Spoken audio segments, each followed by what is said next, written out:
40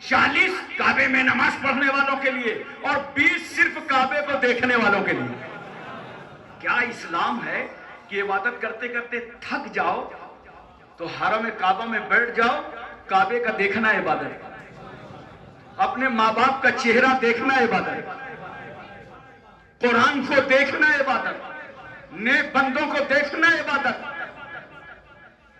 حضرات جب میدان قیامت کا وقت آئے گا اللہ تعالیٰ فرمائے گا فرشتوں جاؤ اس کعبے کو دلہن کی طرح مرصع اور مزین کر کے لے آؤ. کعبہ خدا کی بارگاہ میں پیش کیا جائے گا. اللہ فرمائے گا یہ بتا کعبہ جس نے تیرا طواف کیا ہے اس کے بارے میں کیا خیال ہے، کیا رائے ہے، کیا ارادہ ہے. کعبہ زبان حال سے کہے گا اے اللہ جس نے طواف کیا ہے اسے کعبۃ اللہ بخشوائے گا، اور جو طواف نہیں کر سکا اسے رسول اللہ بخشوائیں گے.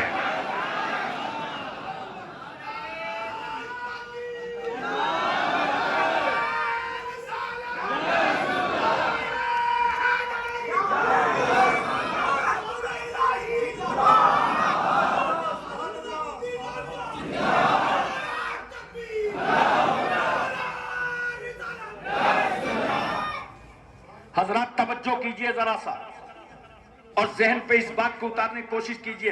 ایک مرتبہ کعبے کی تعمیر اس وقت ہوئی جب حضور صلی اللہ علیہ وسلم کی عمر مبارک 35 سال کی تھی.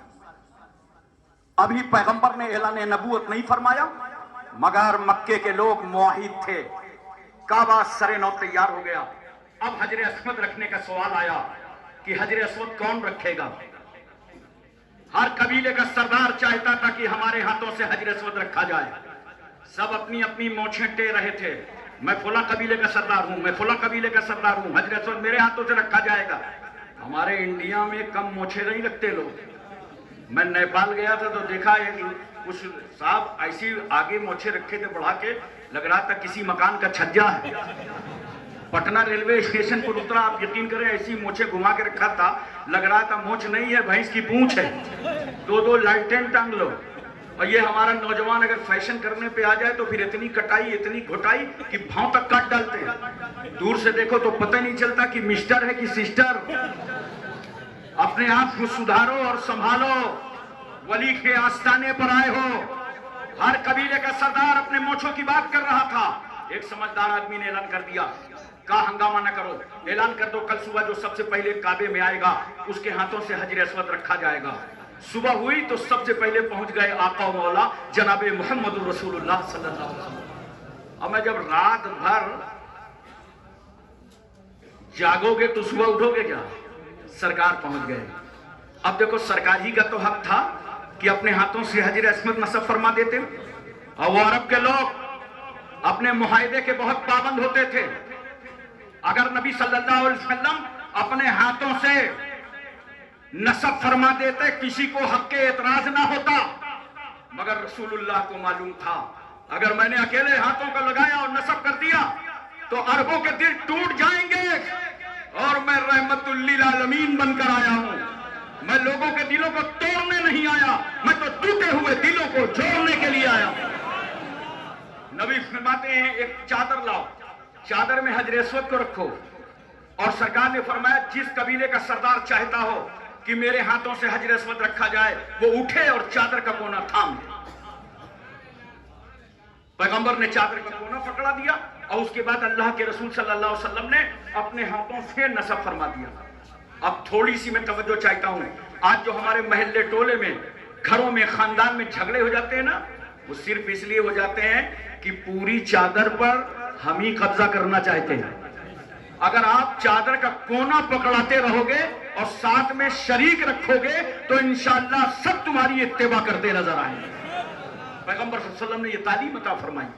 آپ توجہ فرمائیے ذرا سا اور اپنے ذہن پر رکھنے کی اتارنے کی کوشش کیجیے. اللہ فرماتا ہے وَاتَّخِذُوا مِن مَقَامِ إِبْرَاهِيمَ مُصَلَّى، اے لوگوں مقام ابراہیم کو مصلی بناؤ، مقام ابراہیم پہ نماز پڑھو.